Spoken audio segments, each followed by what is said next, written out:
Don't mock. I'm not a fool. And people who know me personally know that I am not a fool. But I won't get into the details of those. I just want people to realize that I'm not a fool. Don't mock. I'm not a fool. Don't mock. I'm not a fool.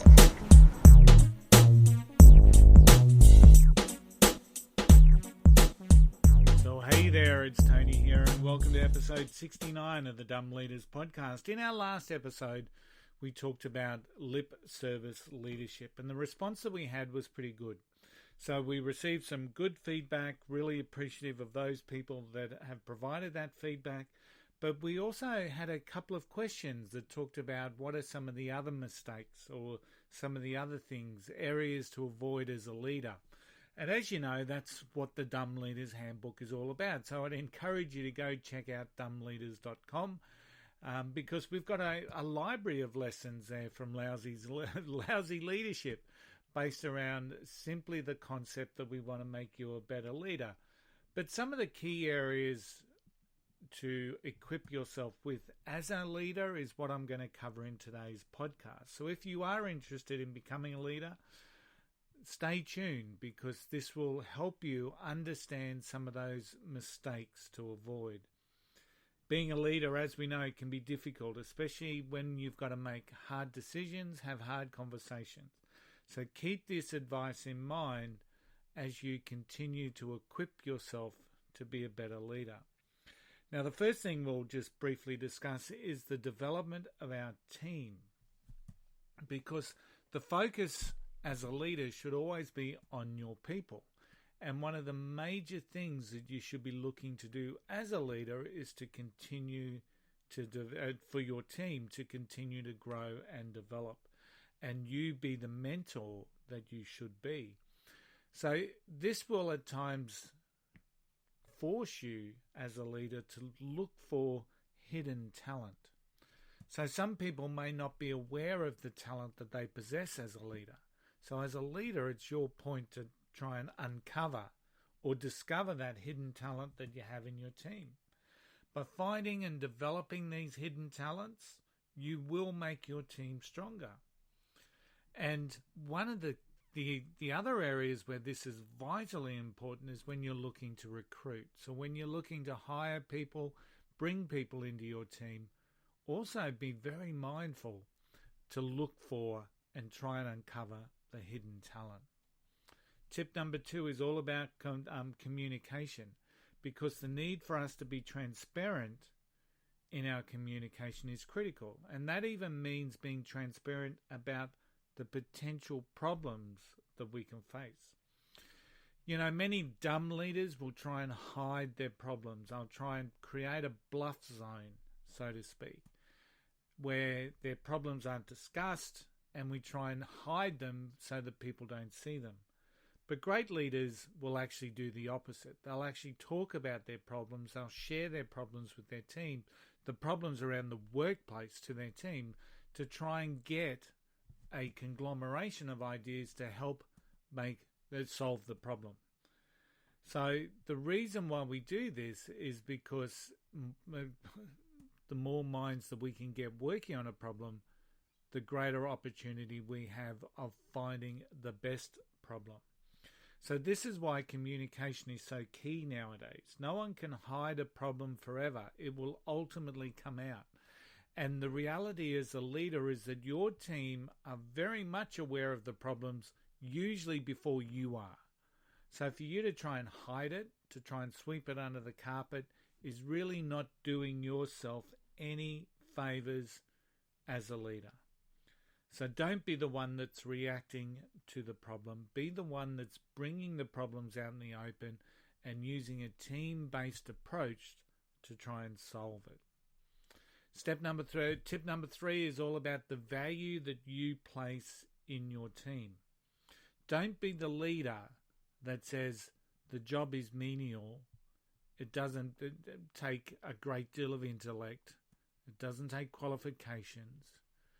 Anyone could do this job. Don't be that leader. because you need to know that if you want to inspire people, you've got to value them, you've got to care for them. And no matter how basic the function may be, it is still an important function that needs to be carried out. And if people don't feel valued in what it is that they do, they are never going to deliver the outcomes that you as a leader will want. So make sure your team are aware of how much you value them. Taking a moment out of your day to show appreciation is extremely important. Taking a moment out of your day to say thank you is extremely important. It helps create a positive work environment. A little acknowledgement, a little gratitude can help lift a mood, brighten a day, and creates a culture, a positive work culture that doesn't cost you a thing. Step number 4, resilience. Resilience is the key when you want to become a great leader. Because when things start going wrong, your team is going to look for you, at you, to see how you're reacting, to give them an understanding of how they should be reacting. So they'll look to you and they'll follow your lead. As a leader, you know that if you're handling a problem and you're panicked and you're reacting and you're emotional and you're angry or a huge range of negative emotions, you know that your team are going to mirror that. They will mirror that. But if they see you being calm and they see you methodical and working through that problem, they will mirror the same thing. It's your tenacity in those situations, your control of your emotions in those situations, and it's your persistence that will help keep your team on track. Engagement is tip number 5. You don't have to have all the answers, ladies and gentlemen. A leader will never have all the answers. And the best way to create an engagement and to make the right decisions for you and your team is to make sure you have a process where you are listening to other people's suggestions. Because usually, and I say usually, they will potentially have a better solution, a better idea than what you do. And you're never going to hear it unless you have that engagement. They may be able to provide ideas to facilitate plans easier, or they'll be in a position to identify issues that may arise. So make sure that you foster engagement, you keep those open lines of communication, and you have that mindset that you don't have all the answers. Preparation is tip number 6. Always be prepared before you speak with your team. I've seen so many leaders talk ad hoc, and it just ends up with a myriad of confusion and ambiguity. Anticipate questions, prepare well. And if you're anticipating questions to anything that you're going to talk about, make sure you prepare some answers. So your team will respect you more by this preparation process that you should follow, because they'll be getting the answers to the questions that they'll have. And fundamentally, it's also going to save you a fair bit of time. Be vulnerable. That's something that leaders don't necessarily like talking about, except that you as a leader, you're going to make mistakes. Even great leaders are wrong sometimes. The great leaders are the ones who can own their mistakes and work to fix them. It lets everyone know that you are in fact a human being, just like them. You're not a robot. You're not a leader that just thinks that they can do no wrong. You are able to accept that even as a leader, you're going to make mistakes. Now, the more human you are, the reality is the more people have the opportunity to get to know you, bond with you, align with you, engage with you, build rapport with you. So, make sure as a leader you have that mindset that you're going to make mistakes, and you need to be vulnerable and strong enough to admit that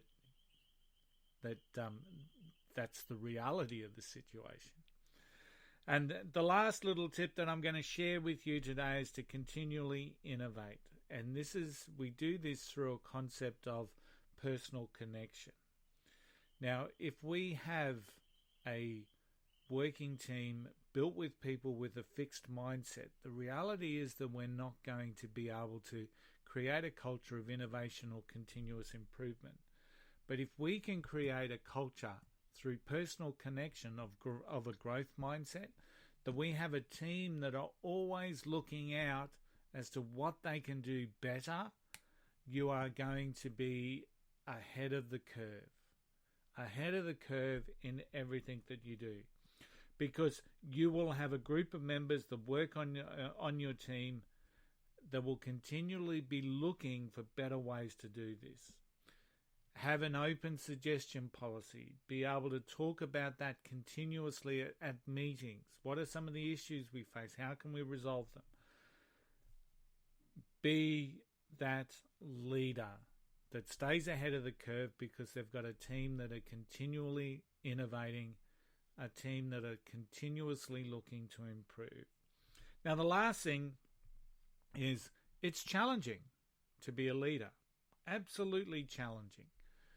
But leading others can carry great rewards, a personal satisfaction, a gratification, significance that you've got within your role. And when you benefit and when you lead other people well, they will ultimately benefit as well. They'll be working in an environment that is conducive to their growth, that they feel a part of, that they feel connected with. Excellent leaders understand that. So folks everywhere need leadership. Absolutely. And just about anyone can lead in some capacity. So just remember those tips and understand how important they are for you to be the next level leader. Hey, I hope you've enjoyed episode 69 of the Dumb Leaders podcast. Don't forget, at dumbleaders.com, we've got a library of lessons from lousy leaders sitting over there for you to learn from. Everything's designed to help make you a better leader. Until next week, when we talk through episode 70, this is Tony. I'll see you then. Don't mock. I'm not a fool. And people who know me personally know that I am not a fool. But I won't get into the details of those. I just want people to realize that I'm not a fool. Don't mock. I'm not a fool. Don't mock. I'm not a fool.